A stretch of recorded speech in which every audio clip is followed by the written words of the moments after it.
이사야 41장, 이사야 40장 27절부터 31절까지 동영상 메시지를 먼저 보도록 하겠습니다.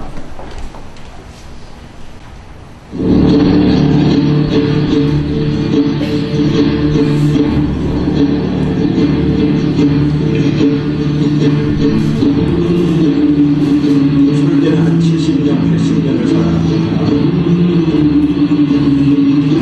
오래 살기 위해서는 선택을 해야 되는데요.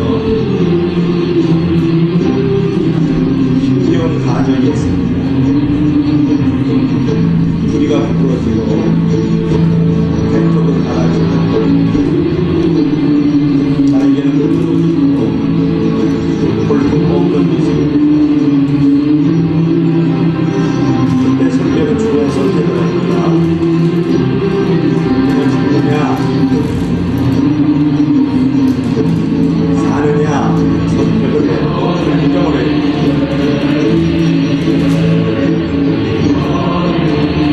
베라를 선택한 선배는 자신의 부리로 바위를 마음으로 시작했고 다 나아져서 선배가 인조하는 것이죠. 그리고 새 부리가 자랍니다. 새 부리로 자기 발톱을 시작합니다. 발톱을 뽑아야 새 발톱이 나오기 때문이죠. 무거운 깃털도 뽑아보겠습니다.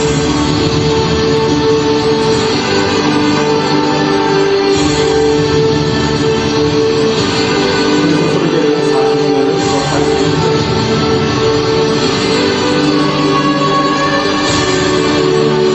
인생을 살다 보면 많은 상처를 내립니다.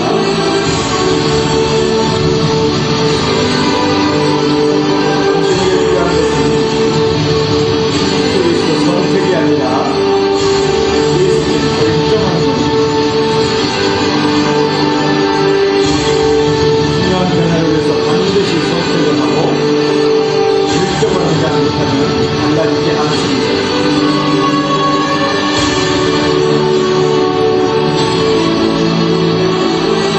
당신에게 필요한 결정은 어떤 겁니까?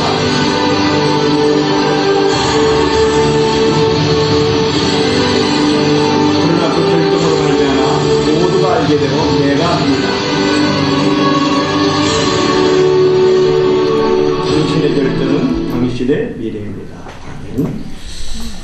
오늘 여기서 동영상에서 우리에게 이제 제시한 것들은 뭐냐면 초이스가 중요한 것이 아니다. 선택이 중요한 것이 아니고 디시전, 결정이 중요하다. 그런 것을 오늘 메시지를 통해서 받았죠. 자, 어느 날 산봉우리에서 독수리 새끼 한 마리가 둥지 밖으로 떨어졌어요. 그 새끼를 지나가던 농부가 발견하고 자신의 칠면조 농장에서 칠면조와 함께 그 독수리 새끼를 키웠어요. 그러자 이 새끼 독수리는 자라면서 칠면조와 똑같이 행동을 하는데 칠면조처럼 곡식을 먹고 칠면조처럼 날 생각을 전혀 하지 못하고 뒤뚱뒤뚱 거리면서 걸어다녔어요. 그러나 이제 그 새끼 독수리가 이제 커가면서 가끔 날개를 퍼덕이면 다른 칠면조들이 어떤 강력한 기운을 느끼고 깜짝 놀라는 거였어요. 그래도 어느 날 이 칠면조 우리의 강한 바람이 이렇게 불어왔는데 그때 독수리가 자신의 날개를 이렇게 퍼덕이자 바람이 독수리의 날개에 부딪히면서 독수리가 두둥실 떠올랐어요. 그리고 독수리 날개와 우리 천장이 이렇게 부딪히면서 아주 요란한 소리가 났죠.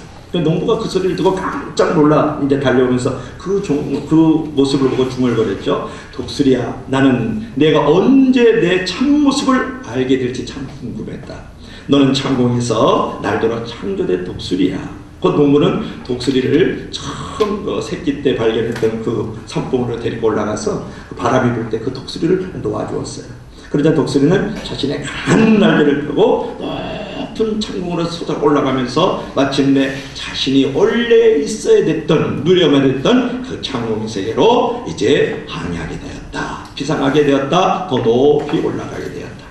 그처럼 여러분 성도는 영적으로 높이 치솟아서 아주 비상할 수 있는 그런 큰 꿈을 이루며 살도록 개입된 존재가 바로 저와 여러분들이라는 것이고 하나님의 백성이라는 거죠.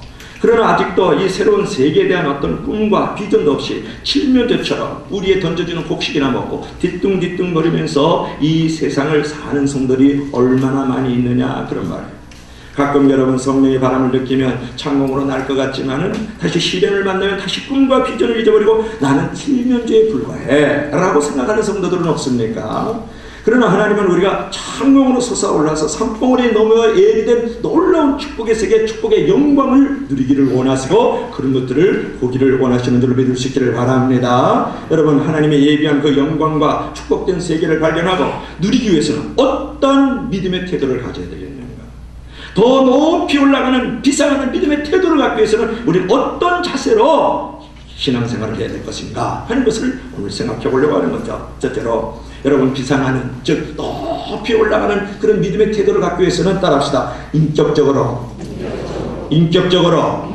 하나님을 알라. 할렐루야. 오늘 본문 27절을 한번 읽어봅시다. 본문 27절 우리 다 같이, 우리 본문 27절 시작. 야곱아, 내가 어찌하여 말하며 이르기를, 이스라엘아 내가 어찌하여 이르기를, 내 사정은 여호와께서 숨겨졌으며 원통한 것을 내 하나님께서 수리하심을 받지 못한다고 말하느냐. 여러분, 오늘 27절을 읽었습니다.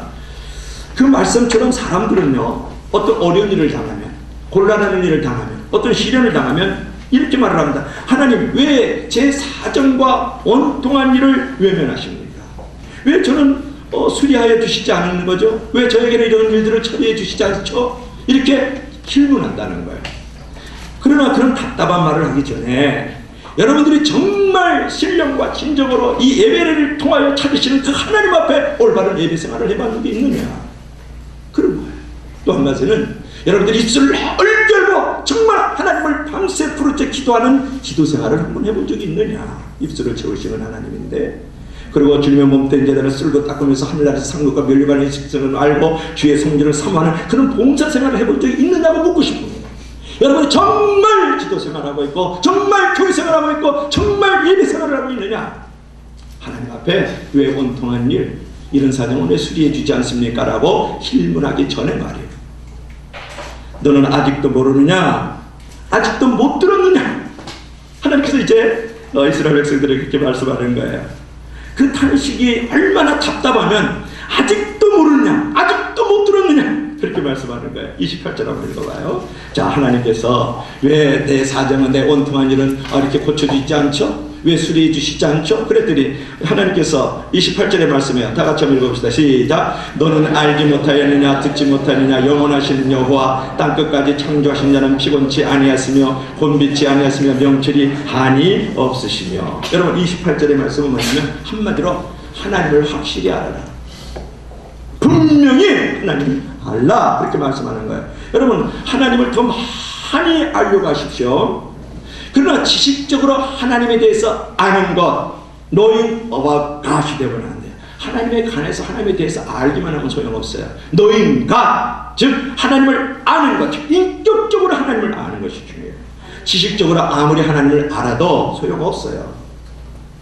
인격적으로 하나님을 만나야 돼요.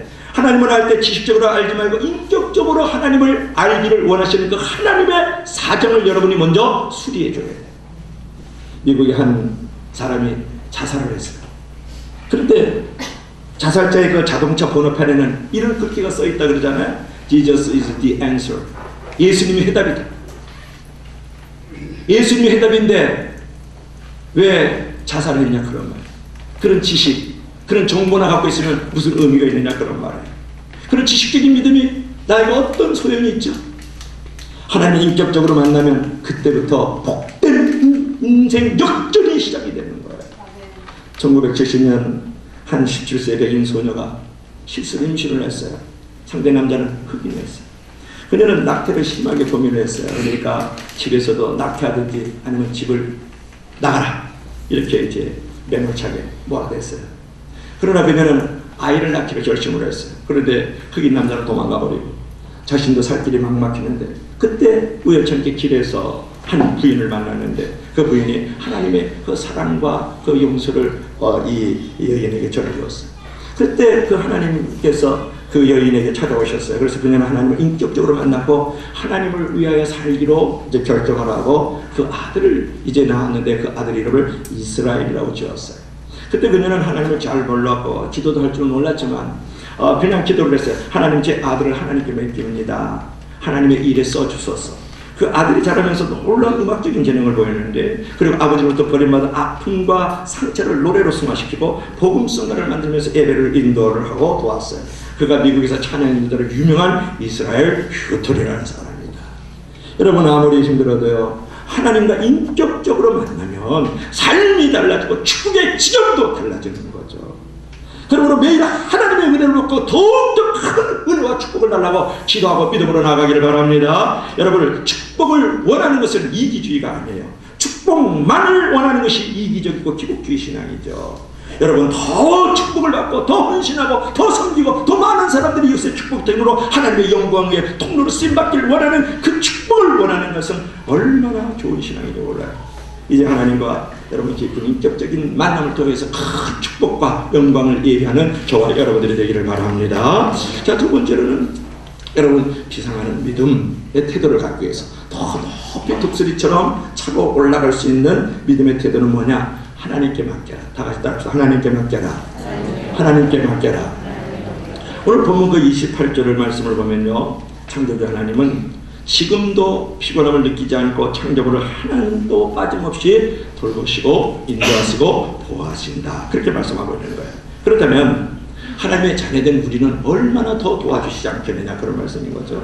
또한 하나님은 피곤한 자에게 능력을 주시고 무능한 자에게는 힘을 더하여 주신다. 그렇게 말씀을 하고 있어요. 그처럼 하나님은 어떤 고통과 아픔 가운데 있는 사람, 처절한 절망과 슬픔에 나락에 떨어져 있는 사람들은 더 가까이 찾아와서 힘을 주시고 능력을 더하여 주신다. 그렇게 말씀하고 있는 것을 우리가 볼 수 있지 않습니까? 자녀가 울면요, 부모가 즉시 달려오듯이 우리가 눈물로 기도하면 하나님도 즉시 우리에게 달려오실 것이에요. 그래서 인간의 위기는 하나님의 기회다. 그렇게 말할 수 있는 거예요. 인간의 끝은 하나님의 시작이다. 그러므로 여러분, 어떤 상황에도 낙심하거나 절망하지 마세요. 그것은 바로 마귀와 귀신들의 손길이죠.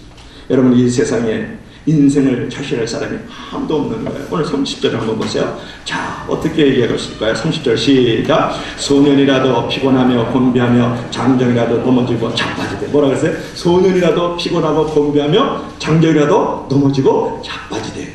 여러분, 여기서 소년이라는 것은 유아기부터요 청년일 때까지 말하는 거예요. 여러분, 장정이라는 것은 얼마나 아주 청년의 활동이 왕성한 것을 이 장정이라는 거거든요. 그러면 여러분 보세요. 힘이 있고 열정이 있고 아주 굳건히 서 있는 사람도 피곤하고 곤비할 수 있다는 거. 그리고 넘어지고 자빠진다. 재밌는 표현 안에 넘어지고 자빠진다. 여러분, 이것은 뭐냐? 인간은 한계가 있고 인간은 연약하다 라는 말을 한마디로 표현하고 있는 하나님의 음성이죠. 그러므로 여러분, 열심히 땀을 흘리되 일의 결과는 하나님께 온전히 맡기고 하나님의 때를 기다릴 줄 알아야 돼요. 가끔 사방에 이렇게 막히는 그런 절망적인 상황을 당해야 돼요. 하나님이 달아주신 독수리의 날개로 높이 날아오를 줄 알아야 돼요. 즉, 기도와 찬양의 날개를 달아요. 여러분, 어떤 상황에도 절망하거나 낙심하지 마십시오. 그러면 조만간 반드시 축복의 때는 우리 가운데 다가올 줄을 믿습니다. 할렐루야. 자, 마지막 세 번째로는 여러분, 비상하는 믿음의 태도, 더 높이 올라가는 그런 믿음의 태도를 갖기 위해서는 따릅시다. 하나님만 바라봐라. 큰 목소리로 하나님만 바라봐라. 할렐루야.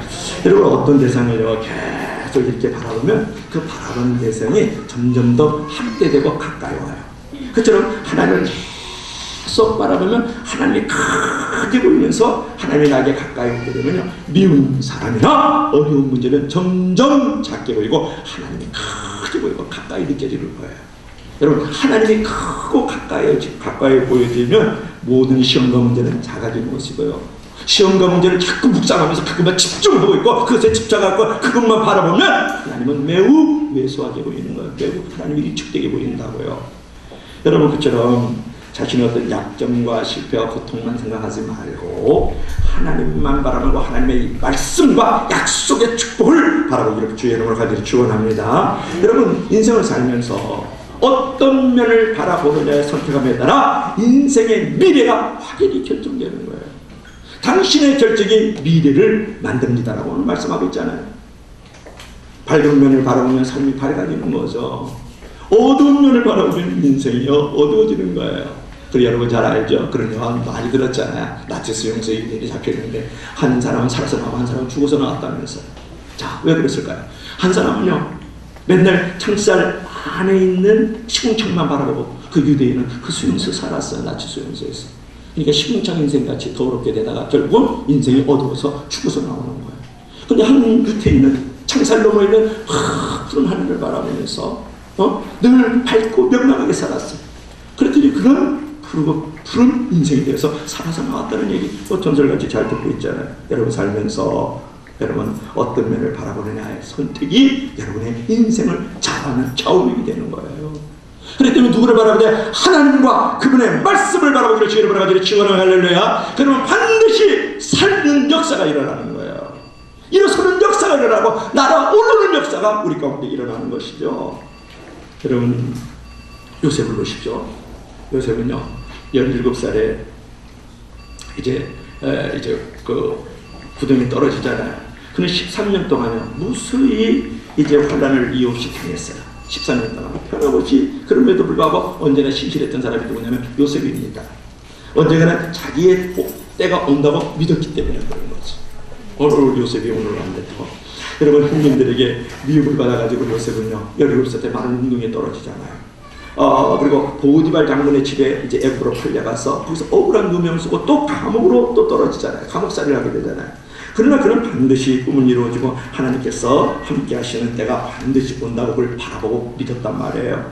그런 믿음이 있으면 어떻게 축복이 비껴가겠느냐, 어떻게 축복이 나에게 자석처럼 붙지 않겠느냐, 그런 말이에요. 결국 그는 뭐가 됩니까? 애굽의 총리가 되는 거잖아요. 여러분 주님 안에서 바라보는 대로 믿는 대로 나의 인생의 미래가 결정이 되는 거예요. 여러분 상황이 절망적이어서 사람 생각으로는 끝일 것 같아도 하나님의 끝이 아니라면 끝이 아닌 거죠. 믿음과 희망을 잃지 않으면 절대적인 위기가 절대적인 희망으로 기회로 우리와 함께할 줄 믿습니다. 할렐루야.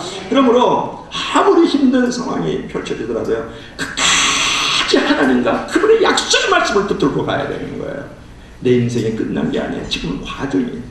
결과가 아니에요. 진행 중이라고요. 그러면 문제와 질병과 시련의 때는 끝나가지고 온갖 응답과 치유와 축복의 때가 우리에게 다가오는 것이죠. 여러분 살다 보면 시련의 때, 역경의 때를 건너가지 않는 사람이 어디에 있어요. 그때 하나님을 더욱더 바라보면 그 시련조차도 그 역경조차도 축복의 밑거름이 되는 거예요. 사랑하는 여러분, 이제 사람을 너무 의지하지 마세요. 사람에게 너무 실망하지도 마세요. 내가 도와준 사람이 배신해도 너무 상처받지 마세요. 그들이 꼭 내 곁에 있어야 성공할 수 있는 것 아니고 행복할 수 있는 것 아니랍니다. 여러분 어떤 사람이 떠나도요 믿음을 잃지 않으면 하나님은 반드시 더 좋은 사람을 붙여주시는 거예요. 어떤 환경이 나에게 떠나도 믿음을 잃지 않으면 하나님은 반드시 더 좋은 환경을 열어주시는 거예요. 하나님은요 이미 이 거룩한 커넥션을 우리 가운데 허락해 주셨어요. 이렇게 아주 거룩한 연결고리를 만들어 주셨다고요.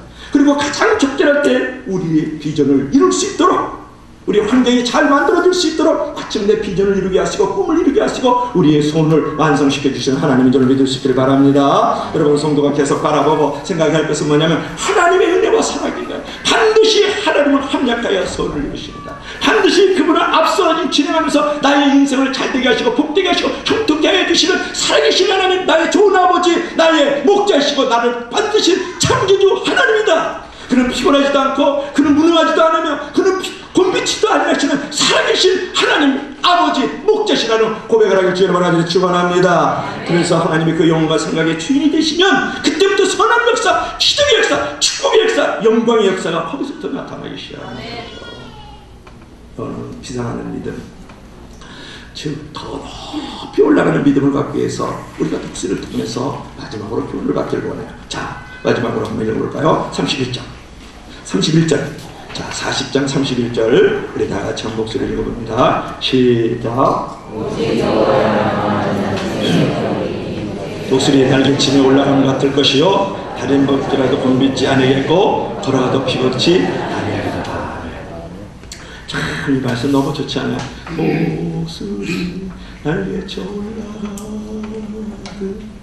나 주님과 함께 일어나 걸으리 주의 사랑으로. 찬양도 좋고 이 말씀 너무너무 귀하고 예뻐요. 여러분, 어미 독수리는요 새끼를요 벼랑 끝에서 이렇게 떨어뜨립니다. 떨어뜨리는 이유가 있잖아요. 새끼는 벼랑 끝에서 떨어지는 순간 무엇을 배우냐면 날개 있다는 것을 배우면서 비상한 벽을 올라요. 다시 치고 올라가는 것을 배운다, 그런 말이에요. 새끼 독수리는 수없이 반복되는 훈련을 통해서 하늘을 비상하게 되는 거거든요. 어미 독수리는요 고통스러운 훈련의 과정을 거치지 않고 새끼 독수리가 비상할 수 없다는 사실을 너무 잘 알고 있는 거죠.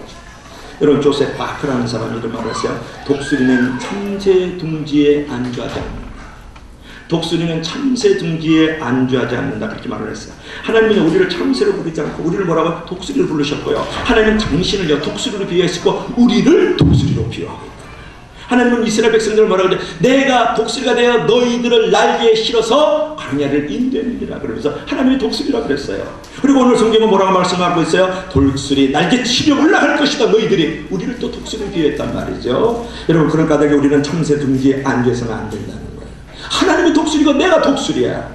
하나님은 우리를 어미 독수리처럼 벼랑 끝에 세우시고 비상하는 훈련을 우리에게 시킵니다. 독수리는요 날기 위해서요 어디까지 비우는지 뼛속을 비워야 된대요.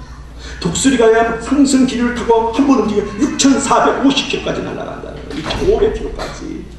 여러분, 그래서 독수리는 날개에서 뼛속을 비웁니다. 또 독수리는 둥지를 떠나고 뼛속까지 비움으로써 드디어 비상할 수 있다. 우리도 때로는 떠나야 하고 비워야만 독수리처럼 비상할 수 있고 더 높이 올라가서 더 높은 세계를 바라보고 더 높은 인생의 길을 볼 수 있는 눈이 열려지기 시작하는 것이죠. 하나님의 이루신 위대한 역사를 더 높이 비상하는 믿음을 가질 때 그 놀라운 일들을 볼 수가 있는 거예요. 여러분, 요셉을 한 번 더 얘기해 볼까요? 요셉은요 구덩이에 떨어졌습니다. 떨어졌잖아요. 독수리 새끼가 벼랑 밑으로 떨어지듯이 요셉이 구렁텅이에 떨어진 후에 비상을 하는 거예요. 그래서 어디까지 비상했습니까? 그것이 날아간 것이 애국까지 날아간 거예요. 여러분, 그가 고난의 폭풍을 타고 비상에서 도착한 것이 바로 애국에 있는 보디발 장군의 집으로 날아 들어가기 시작한 거예요. 여러분, 요셉이요 벗기 싫어했던 옷이 하나 있어요. 그것이면 채색 옷이에요. 그래갖고 형님들한테 되게 자랑하다가 결국은 혼난 거거든요. 근데 그 채색 옷이 그를 비상하지 못하게 만드는 옷이었어요. 무거운 옷이었다. 그런데 그 무거운 옷을 벗어버렸을 때요 고난의 날개를 타고 어디로 갔냐면 애국으로 날아갔거든요. 근데 거기서 또 끝장이 난 게 아니에요. 요셉이요 보디발 장군의 그 아내의 유혹을 물리친 후에 어디로 떨면 감옥으로 또 떨어져요. 유혹을 물리쳤음에도 불구하고 감옥으로 떨어져요. 구덩이보다 더 깊은 감옥으로 이제 들어가는데 하나님은 요셉을 감옥에 떨어뜨린 후에 그를 더 높이 독수리 새끼가 이제 떨어뜨림을 해서 다시 올라가듯이 높이 비상하게 하셨는데 요셉은 칠 같은 어둠의 감옥에서 어디까지 비상하게 됐습니까? 어디까지 올라갔습니까? 순식간에 애굽의 총리로 올라가요. 이게 하나님의 비밀이에요. 독수리 새끼를 떨어뜨리더니 더 높이 비상해서 더 높이 올라가는 상승길에서 더 높은 세계를 바라볼 수 있는 눈을 갖게 되는 것처럼 여러분, 하나님께서 이 요셉을 통해서요 떨어뜨리고 또 구덩이에 떨어뜨리고 감옥으로 떨어뜨리더니 어디로 비상하겠습니까? 더 높이 올라갔으니 무차 사실상 왕의 자리로 올라가는 거예요.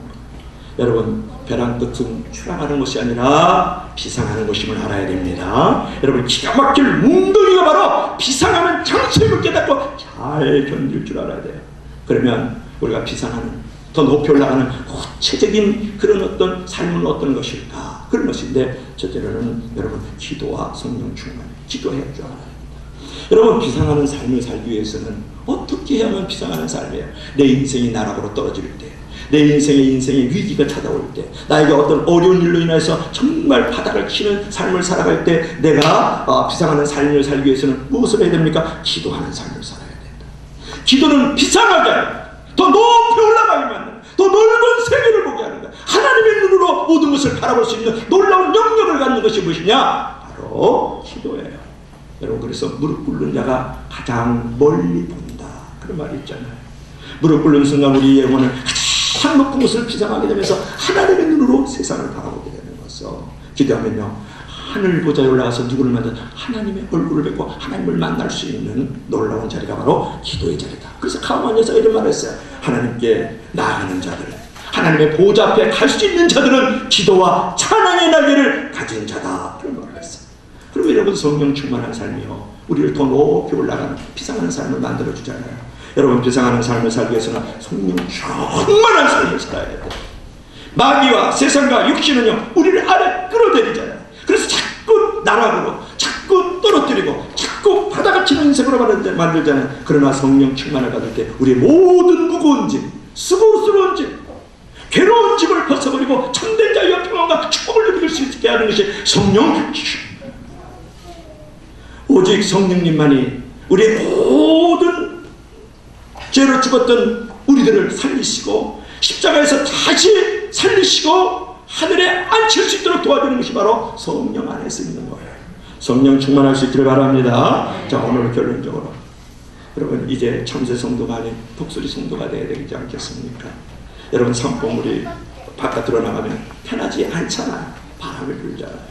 그냥 높이 있으니까 좀 불안하지 않겠어요? 두려움도 있지 않겠어요? 그래서 많은 사람들이 현재에 안주해서 참새의 둥지 안에 있기를 원하는 거, 칠면조 둥지 안에 있기를 원해요. 여러분, 용기 있게 다시 산봉우리 위로 올라가셔야 돼요.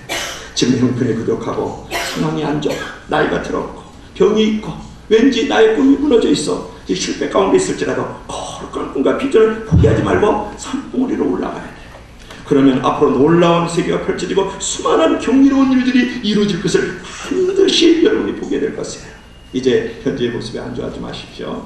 더 나은 복된 세계를 찾아서 산봉우리 밖으로 나가십시오. 시련의 바람을 겁내지 말고 강한 날개를 길러가지고 시련의 때에는 더욱더 높이 날아오르십시오. 그처럼 큰 축복을 기대하면서 개척자가 되기를 주저하지 말라, 그런 말이에요. 그러면 이제까지 있었던 가장 복된 일보다도 더 복된 일이 우리 앞에 존재하게 될 것이고 펼쳐질 것이에요. 만약 축복의 보상이 지연되면 여러분, 자녀와 여러분의 손자에게라도 축복의 곱배기로 여러분이 합절로 넘치도록 만들어주시고 하나님을 여러분 기대할 수 있지 않겠습니까? 그런 축복을 믿고 나감으로 앞으로 삶을 최상의 삶으로 만들어가는 복된 심령들이 되기를 주님을 간절히 축원합니다. 축원합니다. 축원합니다.